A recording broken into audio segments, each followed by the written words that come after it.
because I do want to get into this WNBA Rookie of the Year. Obviously, we just talked about Angel Reese and Caitlin Clark. It seems like they're really the only two that have a legitimate chance to win this Rookie of the Year. So what do y'all think as of right now? I know the season's not even half over.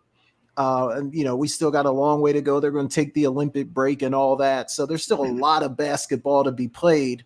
But when it's all said and done, K-Walk, who do you think wins the WNBA Rookie of the Year?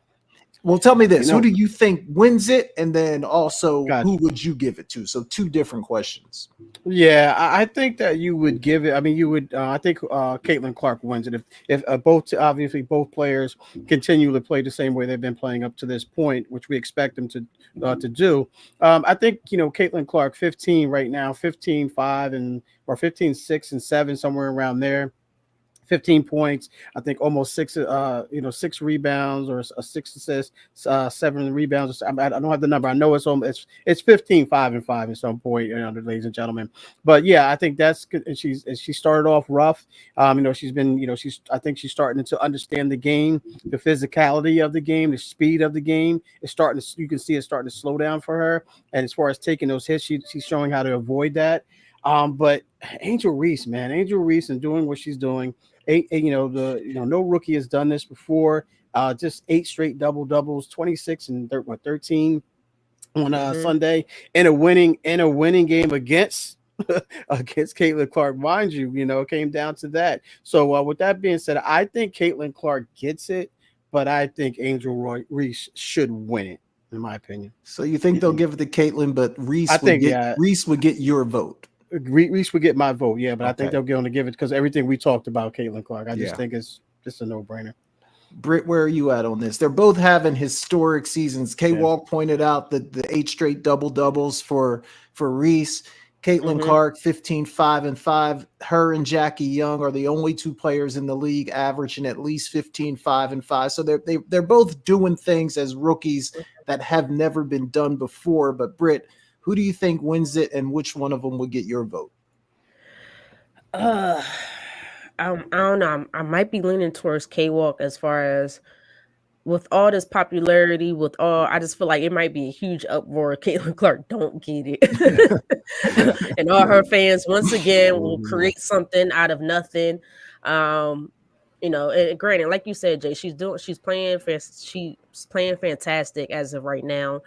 She's definitely improved. You could tell she's starting to get more comfortable with the game, the speed of the game, the physicality. She's starting to get a little bit more used to. And I do like the adjustments that the Fever had to make. She's not always the primary ball handler as much anymore. They have her coming off more on screens, which I think she's better suited for that role. I'm still not sure if she's still the best player on her team right now, to be honest. Chelsea Mitchell.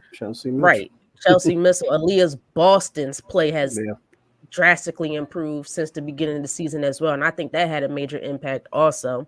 For me, it's Angel Reese by far. I just love her consistency, her leadership. Everything you ask her to do, she does on the court. I wasn't sure how she would fare coming into the WNBA because I know we talked about her potentially developing that 15, 16 foot jump shot, and she still hasn't done it, not quite yet, and her footwork still needs a little bit developing in the post. But man, her hustle and her mentality is a second to no one right now, and she's just a rookie. You had Asia Wilson come out and say Angel Reese is something special. So for Asia Wilson, who is the best player and to me the face of the WNBA, say that speaks volumes. So for me right now, due to her consistency and all that she does on the court, I got to go with Angel Reese. Yeah, it's going to be really interesting, especially if they both keep playing well, right? Like if they both keep playing well and kind of stay where they're at with the numbers, it's going to be very interesting to sort of see how that thing plays out. Yeah, I don't know. I kind of agree with you guys that I feel like Caitlin Clark will probably win it. But, someone had also mentioned in the comments that maybe they'll do a co-rookie of the year if it's that close. So I thought about that, but I don't think it's going to happen. Very interesting. And again, like this comment pointing out that Reese was the 7th pick in the draft. I mean, there were a lot of people picked before her because, like us, there were a lot of questions about if her game would actually translate to the WNBA that quickly. So it's going to be very interesting. It's going to be very interesting. Yeah, she has a winning record. I think Chicago is 8 right now, and Indiana is 9. So they're both 8 and 9 fighting for that last playoff spot if the playoffs were going to start today. So Jay, in that last game between the Fever and the Sky, whoa! First of all, the way the Sky came back again on the back of Angel Reese, because they were down 15 points. Yeah, they were down 15. Fourth quarter. Yep. And she put that's when she had her best game, 25 and 16 or something crazy like that, 26 and 15. I probably switched them numbers around. Like to me, that's what really put her ahead in the race was that particular game. Yeah, and the other thing too, and I don't know how much voters will take this into consideration. But Britt, you keep talking about Angel Reese's leadership. I think and I don't want to sound like a Caitlin Clark hater because I'm not. Like I like Caitlin Clark. I think she's got a really good game. I think she's going to be really, really good. So I don't want to come off as somebody that's just hating on Caitlin Clark. But if we're talking about Rookie of the Year, like, do some of her antics, do some of her body language, do some of, like, there's a clip out there. I don't know if you guys saw it. Like, one of her teammates was taking a 3, and she was like, "Oh, like, why are you shooting the ball?" The shot happened to go in too. But does some of that stuff hurt her case, K-Walk, for the Rookie of the Year, or is that something that the voters aren't even going to look at? Yeah, they're ignoring that, Jay. As much as they're going to say, "Well, we didn't see that," or "We're not, factoring that in," they see it, but they're going to just basically just base it on her play, the numbers that we mentioned, the numbers that we laid out, the wins. Ultimately, especially if she gets into the if they make the playoffs, they were 1 shot away or 1 point away or 2 points away from winning that game and being in a playoff spot. If the playoffs were to end, today or yesterday, whenever the case may be. No, I don't think they're going to look at that, Jay, because we point that out time and time again when we're watching the game and we're texting in our group chat and we're saying, they're going to have body language again, or, Caitlin Clark's going to stop with that, But no, they're definitely not going to factor that in because if that's the case, then Angel Reese is not going to get in. She's not going to get a vote because, what she does, off the court as far as, her saying she's the villain, with the shoes, with the Joker shoes and things of that nature. So I don't think they're going to factor anything into the equation other than their stats on the court and their winning percentage as well. And I liked how you guys mentioned how much of a leader that Angel Reese is, because I see her not only just a leader and talking off on the bench, but just how she moves everyone around, doing the offensive set. Like you go here, you go here. She just knows the offense, like she's been there for years, and she's always putting everyone in the right position. So I'm glad you guys pointed that out because I've noticed that time in and time out. Yeah, very impressive for a rookie. Britt, you got any thoughts on that? No, I kind of agree with everything that K-Walk says. Look, I understand players get a little selfish at times, or they get frustrated or upset, and they may say something or react in a different way. This Rookie of the Year needs to focus on the game itself, the stats, the winning percentage, how well they played over the course of the game, over the course of the season. And to me, consistency matters. What were you like when you first came in during the middle of the season, towards the end of the season? Exactly. Were you healthy? Because Cameron Brink was in my Rookie of the Year top 5, and I had to remove her because she's out. So that's what Rookie Year focuses on. But I will say this. The media does maybe instead of focusing so much on Angel Reese in that side, if Caitlin Clark is doing those things, then point those things out as well. I need equal opportunity amongst all things. So, but no, right now Angel should win it. In my opinion, I hope she gets it. But let's be real, the way things have been going, I'm not sure if she will, which is unfortunately unfair. All right, last question about these two. Then we're going to move on and talk about Sha'Carri Richardson a little bit, but. If you were starting now, and look, I know we're only, let's just say almost 20 games in. So it is a small sample size.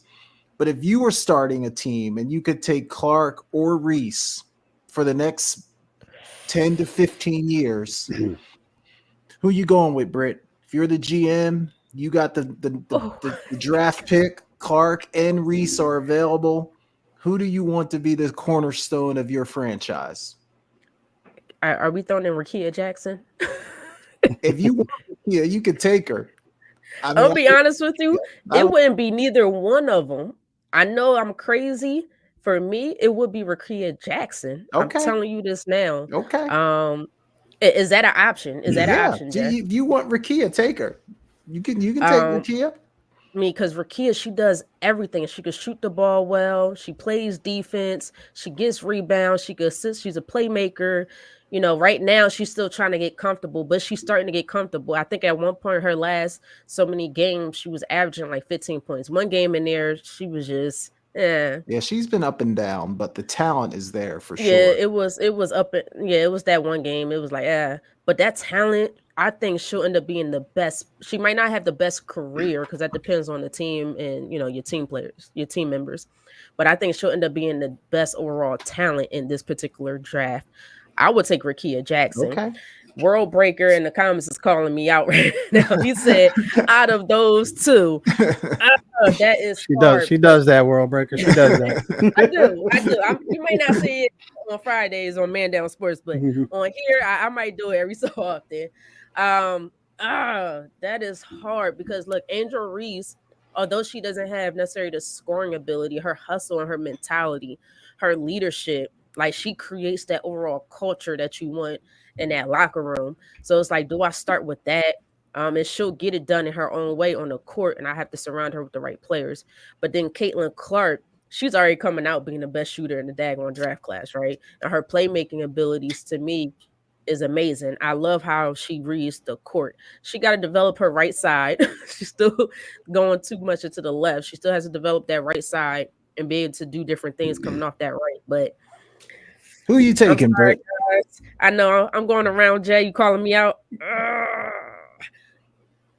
I'm gonna stick with it. I'm gonna go with Angel. Okay. And the reason why, not necessarily because of just talent on the court, because I love the culture. I think culture is important, and I think leadership is important as well. I think it's easy for me to get the players surrounding them, but players love Angel Reese. She got veterans on her team that just love her personality. So I'm gonna go with Angel. Okay, well, who you got? Yeah, man. When we always pose this question, man, I always start with a big person. I mean, a big body or an inside person. I always want to start my teams inside out, build my teams, I should say, inside out. And with that being said, I'm going to take Angel Reese because I need someone who can be a rim protector. She's somewhat of a rim protector, but she can rebound the ball, and she's great at offensive rebounds. Second chance points are huge, in any league, and whether it be the NBA or the W. So I'm taking Angel Reese. This was a no-brainer for me because I just think that everything that she does on those boards and second chance points, she gets fouled a lot and she makes those free throws as well consistently. So if you can get a forward or a center who can do that consistently, I'm going to take Angel Reese every time because I think you have Caitlin Clark's out there who could do that. Britt mentioned Rakia Jackson and then we talked about Kelsey Mitchell, and then so forth and so on. So there's a bunch of those, but there's only a handful of Angel Reeses out there. So I'm gonna start with Angel Reese. Okay, I think I'm going to go the other way. And the question was who's averaging the most points between. I think Caitlin's averaging 16 right now, and Reese is at about 13, so not a huge difference. And obviously Reese is winning the rebound battle, but Caitlin would be winning the assist battle, obviously based off of position. But I think I would go the other way. I think I would take Caitlin if I was starting my organization for the next 10 to 15 years. I think the upside, I think that the ceiling for Caitlin, if she can find what she was in college, is going to be a little bit higher. And then also, after watching her the last few games, she's starting to learn how to control the game. So she's not just trying to be a scoring threat. She's assisting the ball extremely well. She's been rebounding the ball, and she's really in control of that entire offense. So I think if she keeps projecting on that level, I think over the next 10 years, that's probably the direction that I would want to go. So I'm going to take Caitlin over Reese if I was starting a franchise. That's all right, Jay. You take Caitlyn, I'll take Angel, and then when Juju comes out, I got Juju. Yeah. Because you got Caitlyn, you don't need Juju, right? So Well, she take might be Angel. number true. one. So hopefully, That's true. hopefully they're number one. There's some good bigs coming out too, though. Yeah. So I could get a big as well.